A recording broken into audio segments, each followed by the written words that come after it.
저의 이름 종수, 한자의 뜻은 쇠복종, 맑을 수, 풀이해보면 이른 새벽 맑은 물입니다. 괜찮은 이름인가요? 요즘 부쩍 부모들이 자녀들의 이름을 지을 때 영적 이름을 많이 짓는 듯해요. 가장 흔한 이름 은혜 아닙니까? 우리 교회도 그런 이름이 많지요. 우리 하진이도 와 있는데 하진, 하나님의 진리일 것 같아요. 하은도 있지요. 하나님의 은혜. 또 하나님의 은혜만 찾으면 되겠는가? 또 하나님의 영광도 찾아야지 해서 하영 이름도 있죠. 하나님의 영광만 찾으면 되겠는가? 예수님의 영광도 찾아야지요. 그래서 예영, 예수님의 영광. 여러분의 이름은 어떤 이름인가요? 부모들의 바람이 있지요. 그 이름대로 살아가기를 원하는 거예요. 그러나 여러분과 저 경험하잖아요. 각 이름대로 살아가기가 쉽지 않다는 것을. 오늘 본문에 디모데가 등장합니다. 디모데, 헬라식 이름으로 티모데우스. 티모는 영광, 데우스는 하나님. 합쳐보면 하나님의 영광. 그 이름을 그의 모친 유니게가 지어주었어요. 당시 모계 중심 사회, 그래서 신앙면에서 많은 아버지보다 어머니가 주도적으로 역할을 했던 거예요. 디모데의 모친 유니게의 신앙을 디모데 후서 1장 5절에 잘 표현해 줍니다. 그의 이름은 유니게고 그의 신앙은 거짓 없는 믿음의 소유자라 기록합니다. 그러니 티모데우스로 이름을 지으면서 모친은 바랬지요. 이 아들이 하나님의 영광 이름처럼 쓰임받기를. 그 이름처럼 하나님께 영광 돌리는 디모데 되었을까요? 네.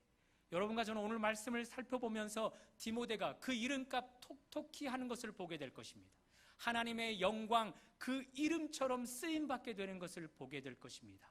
그리고 그 비결이 무엇인지도 보게 될 것입니다.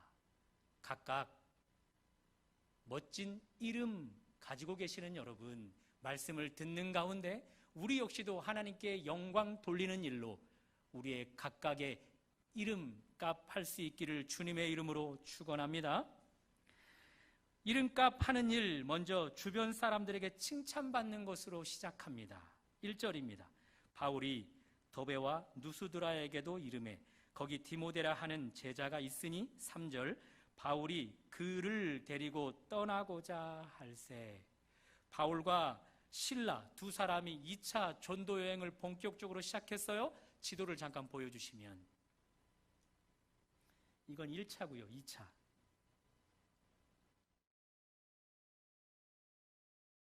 네, 지금 누스드라가 여러분 보이시는지요? 안디옥이 가장 제 편에서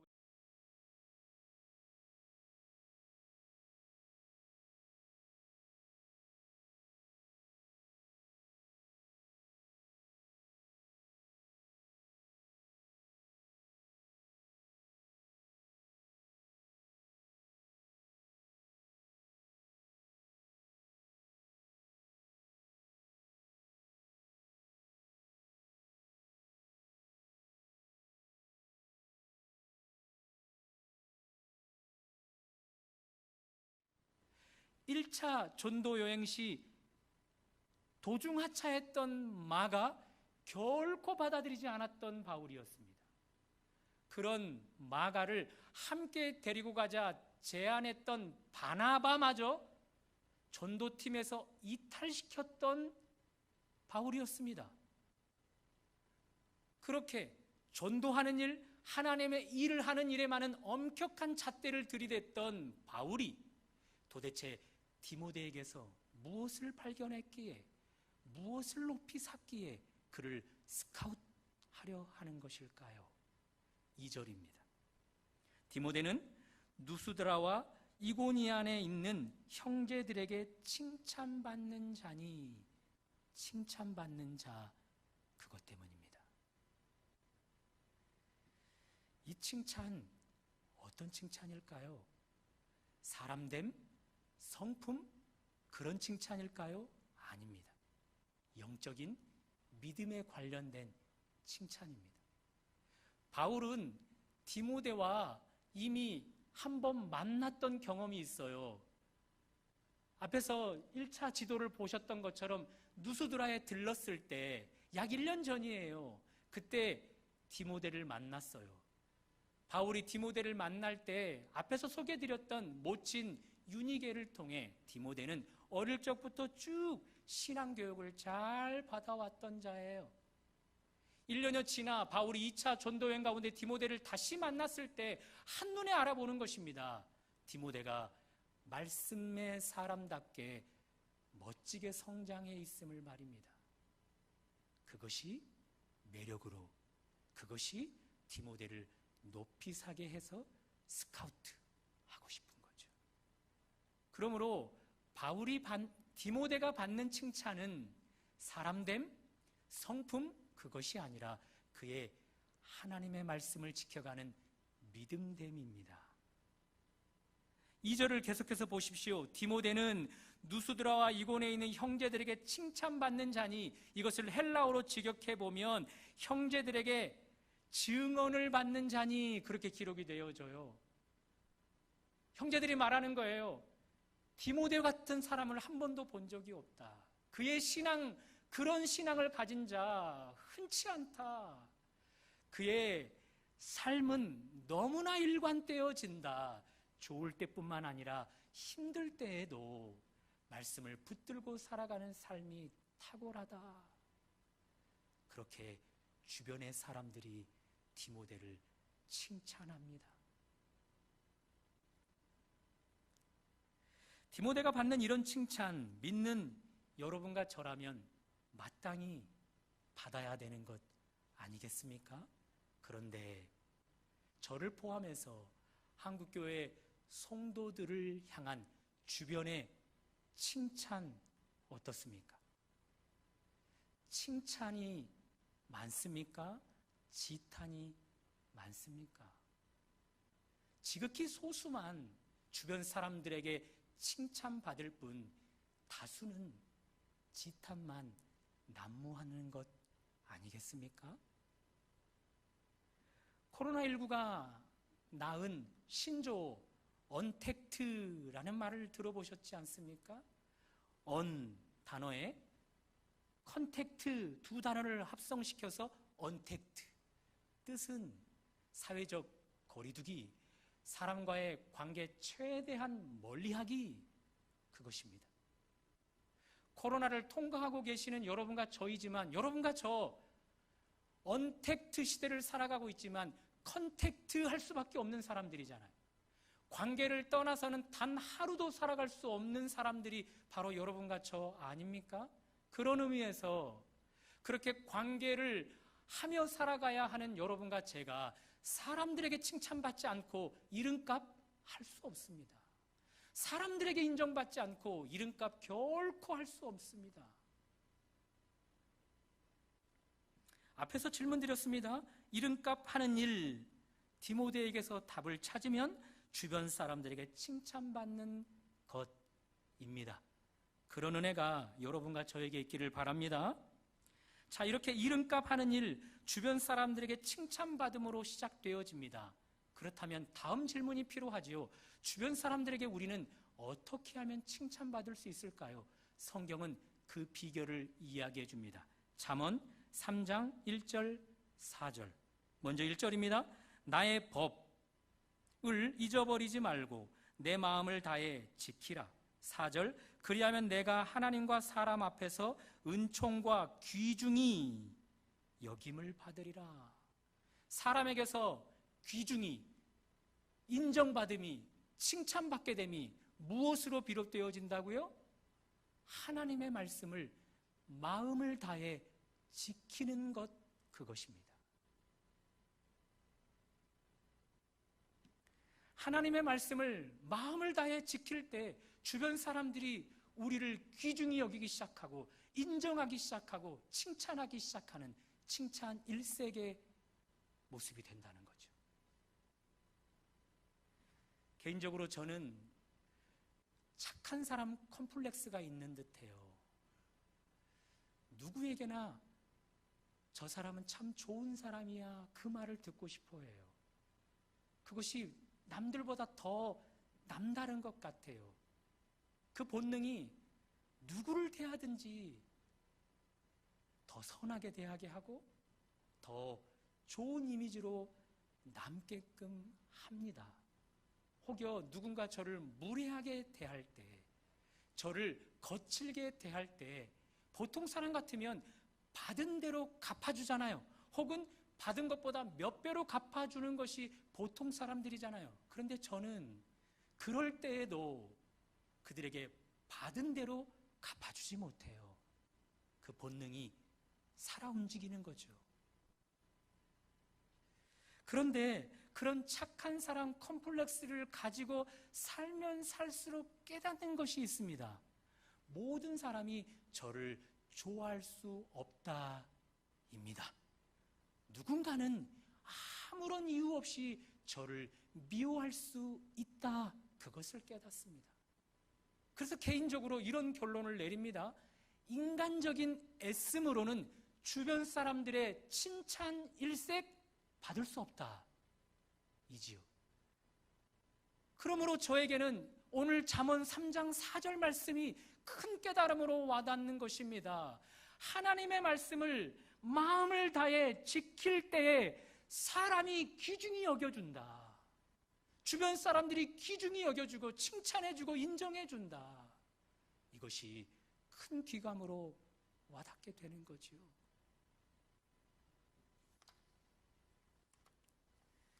디모데를 한번 보실까요? 다시 2절입니다. 디모데는 누스드라와 이고니온에 있는 형제들에게 칭찬받는 자니, 누스드라는 현재 디모데가 거주하는 곳, 그리고 이고니온은 약 30km 떨어져 있는 이웃 도시입니다. 월정리 해변에서 제주 공항까지가 약 32km예요. 누스드라에서 이고니안까지가 그 정도의 거리입니다. 두 거리에 떨어져 있는 공동체의 공이 디모데를 향해 칭찬 일색하고 있습니다. 거리를 초월하여 받고 있는 디모데의 칭찬은 인간적인 예씀으로 허락되어진 것 아니라는 것이지요. 저처럼 착한 사람 콤플렉스를 통해서 이루어진 것 아니라는 것입니다. 잠언 3장 4절 말씀에 근거하여 그는 하나님의 말씀을 어릴 적부터 신실하게 지켜왔던 그 애씀으로 말미암아 30km 떨어져 있는 공동체에게 공히 칭찬받는 자 되었다는 것이지요. 제주도에 입도해서 살아가고 계시는 여러분, 그 전 공동체에 속했을 때 여러분의 칭찬의 수준은 어땠습니까? 낮았습니까? 높았습니까? 그 칭찬의 수준, 인간적인 예씀의 결과입니까? 하나님의 말씀을 바르게 대하는 태도의 결과입니까? 이주해서 제주도에 거하면서 새로운 공동체를 만나고 계시는 여러분, 이 공동체에게서 여러분의 받는 칭찬의 수준은 낮습니까? 높습니까? 그 칭찬의 수준은 인간적인 애씀의 결과입니까? 하나님의 말씀을 대하는 바른 태도의 결과입니까? 진단해 보십시오. 진단하셔서 인간적인 예씀으로만 살아가다 보니 주변 사람들이 여러분을 향한 칭찬이 적습니까? 하나님의 말씀을 바르게 대하는 태도가 없어서 칭찬받는 수준이 낮았구나, 그것을 깨달았습니까? 그런 분은 우리 주님의 말씀을 귀담아 들으셔야 합니다. 누가복음 12장 8절. 누구든지 사람 앞, 환경 앞에서 나를 시인하면 인자도 그를 시인할 것이요. 사람 앞에서 나를 부인하면 나도 부인하리라. 단순합니다. 사람 앞에서나 환경 앞에서나 늘 예수님을 인정하고 시인하래요. 사람에 따라 환경에 따라 시인했다가 부인했다 하지 말래요. 좋은 환경에서는 시인하고 나쁜 환경에서는 부인하는 그런 지조 없는 신앙 버리라 말씀하셔요. 순교자 폴리갑을 아십니까? 그를 아시고 그를 존경하십니까? 그를 존경하는 이유가 무엇입니까? 폴리갑, 그의 나이 86세에 기독교에 대한 박해가 심할 때 결국 사로잡혀 화형대 앞에 결박당한 폴리갑이 되었습니다. 사형 집행을 하는 자가 이야기합니다. 예수를 이 자리에서 부인만 하라. 한 번만 부인만 하라. 그러면 살려주겠다. 그 말에 폴리갑이 말합니다. 내가 86세의 나이에 우리 주님은 나를 단 한 번도 부인한 적이 없다. 그 주님을 내가 어떻게 이 자리에서 부인할 수 있겠는가? 좋은 환경에서도 생명이 위협받는 환경 속에서도 하나님을 대하는, 예수님을 대하는, 말씀을 대하는 태도가 한결같음, 그것이 폴리갑을 존경하는 이유 아니겠습니까? 베드로를 아시지 않습니까? 베드로를 동정감을 느끼고 보시는 분들이 계시지요. 베드로를 바라보면서 인간미가 느껴진다라고 말씀하시는 분들도 계시지요. 혹여 베드로를 바라보시면서 손가락질하는 분들도 계실 것입니다. 이유가 무엇입니까? 베드로, 예수님 앞에서는 예수님, 내가 목숨을 다해 예수님을 지키겠습니다. 예수님을 따르겠습니다. 그랬던 베드로가 생명의 위협을 받는 상황 속에서는 나는 예수 모른다.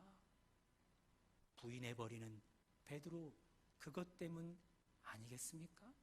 환경에 따라 달라지는, 시인했다가 시인하지 않았다가 그렇게 달라져 버리는 그런 베드로를 우리는 동정감을 느끼고 인간미가 느껴진다 하고 때로는 손가락질도 하는 것이죠. 누가복음 12장 8절 말씀이 그것입니다. 나를 믿는 너희들에게 좋은 때만 있지 않을 것이다. 분명 나쁜 때가 있을 것이다. 혹여 사로잡혀 목숨의 위협을 받을 때가 있을 것이다. 그럴 때일지라도 좋은 환경에서만 나를 인정하지 말고 생명의 위협을 받는 상황 속에서도 나를 인정해다오. 내가 그런 자는 계속해서 인정하겠다. 그러나 상황에 따라, 사람에 따라 나를 인정했다가 부인하는 자는 나도 부인할 수밖에 없다 말씀하십니다. 여러분을 폴리갑에게 비교해 보십시오. 그리고 베드로에게 비교해 보십시오. 폴리갑처럼 하나님을, 예수님을, 말씀을 대하는 태도가 한결같으십니까? 아니면 베드로처럼 하나님을, 예수님을, 말씀을 대하는 태도가 이리저리 줏대 없이 움직이는 자입니까? 줏대 없이 움직임, 환경에 따라 시인했다가 부인했다 하는 그것이 나를 주변 사람들에게 칭찬받지 못하게 하는 것이죠. 자, 이렇게 우리 하나님은 우리가 말씀을 대하는 태도가 한결같기를 원합니다. 우리가 말씀을 대하는 태도가 한결같을 때 우리 하나님 우리에게 큰 보상을 주십니다. 다시 한번 잠언 3장 4절을 읽어보면서 칭찬받는 순서를 주목해서 보십시오. 한번 다 같이 읽어봅니다. 시작. 그리하면, 가로 안에도 말씀을 다해 지키면 내가 하나님과 사람 앞에서 은총과 귀중히 칭찬 여김을 받으리라. 하나님이 먼저 귀중히 여겨주셔야 돼요. 그런 자에게 사람이 칭찬 여겨주는 일들이 있어요. 이 말씀도 한번 보시겠습니까? 누가복음 2장 52절입니다. 한번 다 같이 읽어봅니다. 시작. 예수께서는 그 지혜와 키가 자라가며 하나님과 사람에게 사랑스러워 가니라. 예수님이 사랑스러워 감이 먼저 하나님께예요. 하나님께 먼저 사랑받음이 있었을 때 뒤따라 사람에게도 사랑스러워 가게 됨이 있는 거예요.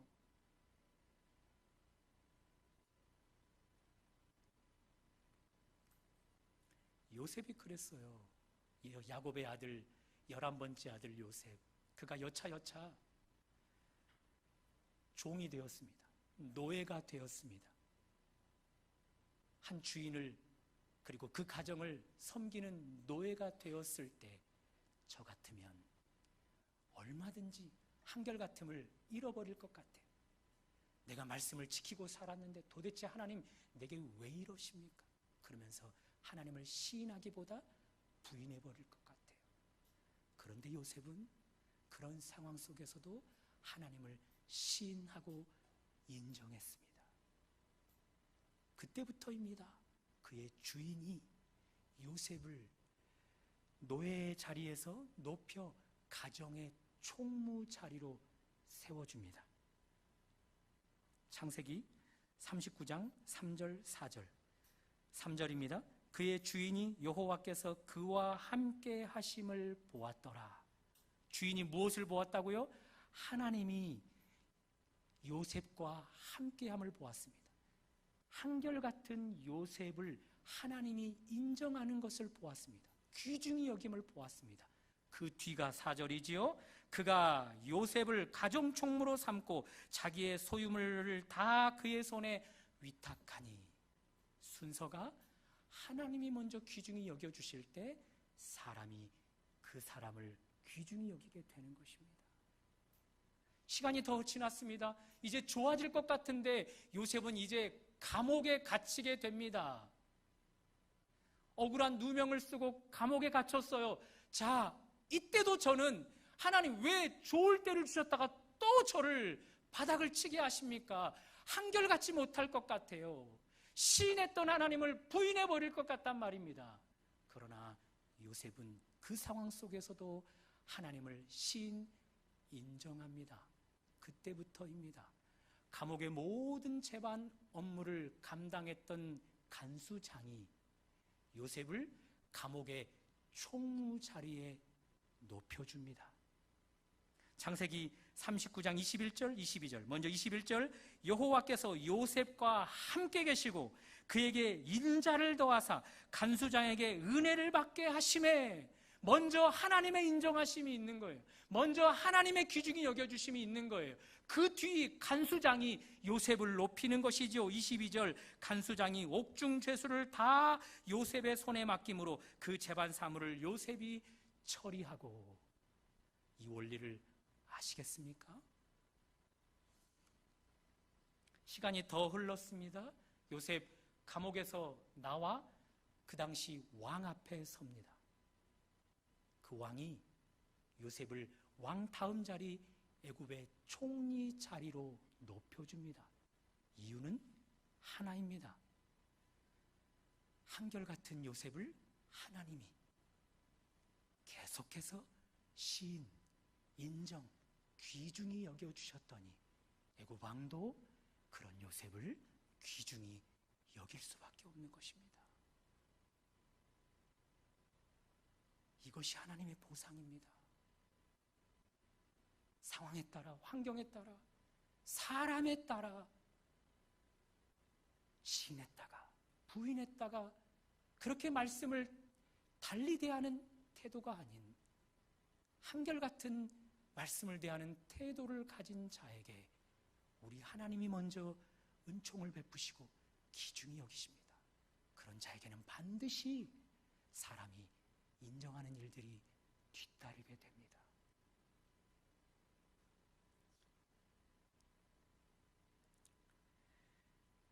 베드로처럼 한결같지 못할 때 많은 사람들이 베드로를 향해 인간미를 느끼면서 손가락질합니다.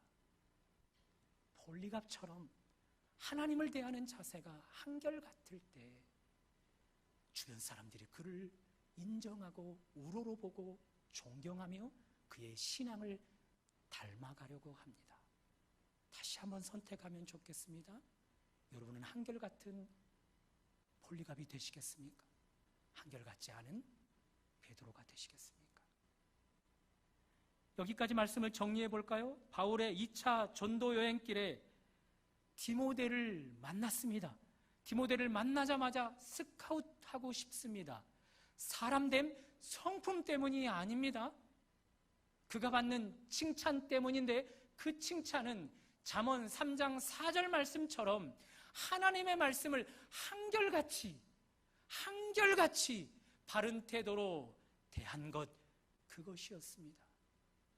그것의 매력을 느껴 바울은 디모데를 선택해서 그와 함께 땅끝까지 이르러 복음을 전하고자 합니다.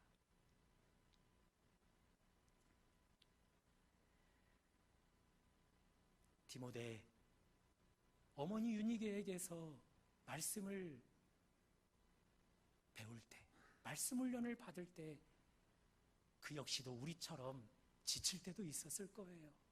그러나 그것 극복하고 한결같았어요.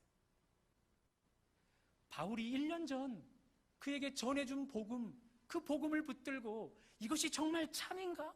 이것이 정말 진리인가? 자신 안에 있었던 기존 잘못된 가치, 세상 가치와 비교해 보았어요. 비교한 뒤 깨달았습니다. 자신이 얼마나 헛된 것들을 붙들고 살아왔었는지. 그래서 그 모든 헛된 것 버리고 바울에게서 들은, 그 어머니 유니게에서 들은 하나님의 말씀을 한결같이 붙들고 살아가는 것입니다. 그것이 바울에게 칭찬받게 하고, 그것이 오늘날 2000년이 지난 우리에게도 디모데가 칭찬받는 이유인 것이지요. 이렇게 하나님은 한결같이 말씀을 대하는 자에게 보상을 주시는데, 당신이 먼저 칭찬하시고 사람들이 뒤따라 칭찬하게 하십니다. 또 하나님은 한결같은 자에, 말씀을 대하는 자가 한결같은 자에게 보상을 주시는데, 한번 따라해 볼까요? 편애를 입게 하신다. 편애, 어느 한 사람, 어느 쪽 사람을 유달리 사랑함, 그것이 편애잖아요. 저에게 2 자녀가 있어요. 성별이 남녀지요. 똑같이 사랑해요. 차등 없이 사랑해요. 그런데 유달리 한쪽으로 마음이 자꾸 기울어지는 일들이 있어요. 예수님이 12제자를 선택하셨어요. 그 중에 9명의 제자보다 유달리 3명의 제자, 베드로, 야고보, 요한에게 마음을 더 주시는 거예요. 편애지요. 저도 아들, 딸 중에 유달리 아들에게 더 편애하는 것 같아요. 그래서 딸에게 미안해요. 여러분도 그렇지 않으세요? 자녀들 중에 똑같이 사랑한다 한번 손들어 보십시오. 안 될걸요. 왜 제가 아들을 더 편애할까? 이유를 찾아봤더니 성별이 같기 때문일 것 같아요. 2 번째는 아들이 아빠의 기질을 더 많이 닮았기 때문인 것 같아요. 그리고 더 궁극적인 이유가 따로 있어요. 엄마에게 나무람 받는, 꾸지람 받는 아들의 모습 속에 아빠의 기질이 보여지는 거죠.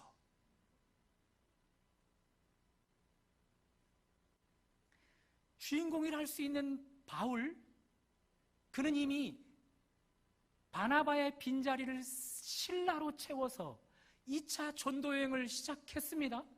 전도여행 가운데 디모데를 만났습니다. 그러므로 바울에게는 먼저 된 자가 신라입니다. 나중된 자가 디모데입니다. 신라는 어떤 사람이에요? 신라는 당시 최고의 교회 예루살렘 교회의 지도자 중 한 사람이었어요. 그가 파송을 받아 바울이 사역하던 교회에 갔는데 증인 역할만 감당해주면 되었는데 거기에 말씀 전하는 사람들이 적어서 말씀 듣는 사람들이 안타깝게 보이는 거죠. 그 일을 자청해서 신라가 임하잖아요. 그 모습이 바울의 눈에 쏙 들었어요. 그러던 어느 날 바나바가 팀에서 이탈하자 바울은 바로 아무런 머뭇거림 없이 신라를 선택했지요. 그 신라와 함께 2차 전도여행을 잘 시작하고 있는데 그러던 어느 날 디모데가 눈에 띄는 것입니다. 디모데는 바울의 선택을 받았을 때 10대 후반 혹은 20대 초반의 나이예요.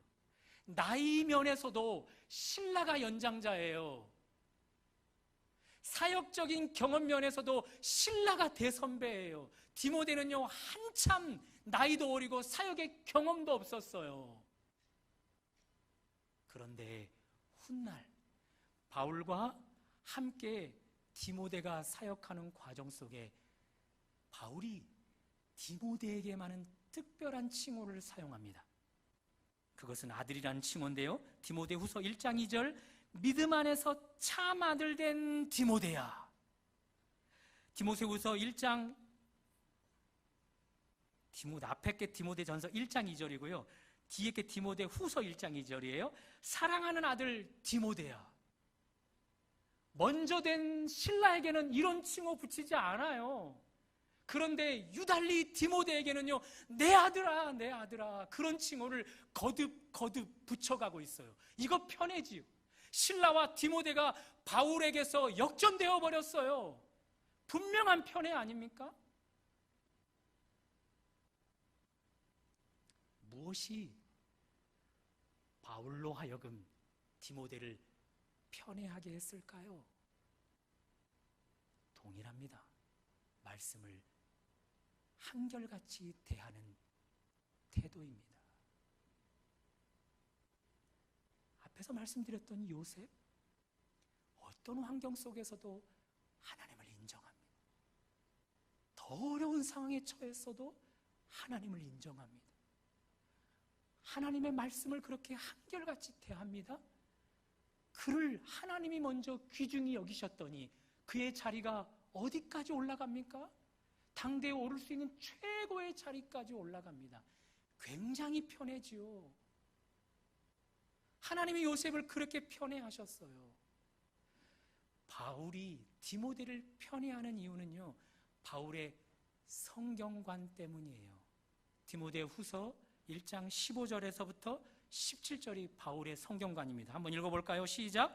또 어려서부터 성경을 알았나니 성경은 능히 너로 하여금 그리스도 예수 안에 있는 믿음으로 말미암아 구원에 이르는 지혜가 있게 하느니라. 모든 성경은 하나님의 감동으로 된 것으로 교훈과 책망과 바르게 함과 의로 교육하기에 유익하니 이는 하나님의 사람으로 온전하게 하며 모든 선한 일을 행할 능력을 갖추게 하려 함이라. 이 성경관이 바울의 성경관이에요. 그것을 디모데에게 쓰고 있어요. 그런데 이 디모데에게 쓰면서 뭐라고 이야기해요? 3장 15절 초반절 또 어려서부터 성경을 알았나니 누가요? 디모데가 알았다라는 거죠. 바울이 가지고 있는 성경을 대하는 태도를 이미 디모데도 가지고 있었다라는 거예요. 하나님의 말씀에 대한 한결같은 태도, 그것이 바울로 하여금 디모데를 편애하게 만들어준 것입니다. 그 편애를 입었던 디모데는 바울이 죽기 전까지 바울 곁에서 계속해서 함께하며 하나님의 복음을 땅끝까지 이르러 증거하는 자가 되어집니다. 바울이 디모데를 편애했습니다. 앞에서 말씀드렸습니다. 사람에게서 받는 칭찬은 먼저 사람이 시작한 것 아니라고, 먼저 하나님이 인정해 주어야만 사람이 인정해 준다고. 바울이 디모데를 편애한 것, 하나님이 먼저 디모데를 편애했기 때문에 바울이 편애한 것입니다. 우리 하나님은 바울을 편애하셨어요. 다른 많은 사도들보다 바울을 편애하셨어요. 그가 가진 한결같은 말씀의 태도 때문이에요. 그래서 베드로보다, 그래서 야고보다, 그래서 요한보다 더 크게 하나님은 그를 편애하셔서 쓰시는 거예요. 그 하나님이 디모데를 편애하십니다. 그 결과 바울이 디모데를 편애해서 그를 더 크게 쓰임받게 하는 거예요. 바울을 편애하셨던 하나님, 디모데를 편애하셨던 하나님, 오늘날 이 시대에 누군가를 편애하시고자 합니다. 그 누군가가 누구일까요? 여러분과 제가 되었으면 좋겠습니다. 디모데, 티모데우스, 티모 영광, 데우스 하나님, 하나님께 영광. 그 이름을 가진 디모데, 이름 때문에 이름값 하지 않았습니다. 그가 말씀을 대하는 바른 태도, 그것이 하나님께 영광, 이름값 하게 했습니다. 여러분과 제가 아무리 멋진 이름을 가졌더라도 우리는 이름 때문에 이름값 하는 것 아닙니다. 말씀을 대하는 태도가 한결 같을 때 우리도 디모데처럼 하나님께 영광 돌리는 이름값 하게 되는 것이죠. 티모데우스, 하나님의 영광, 그것을 말씀을 한결같이 대하는 여러분과 제가 되어서 티모데우스, 하나님께 영광, 그 이름값 하는 은혜가 있으시기를 주님의 이름으로 축원합니다.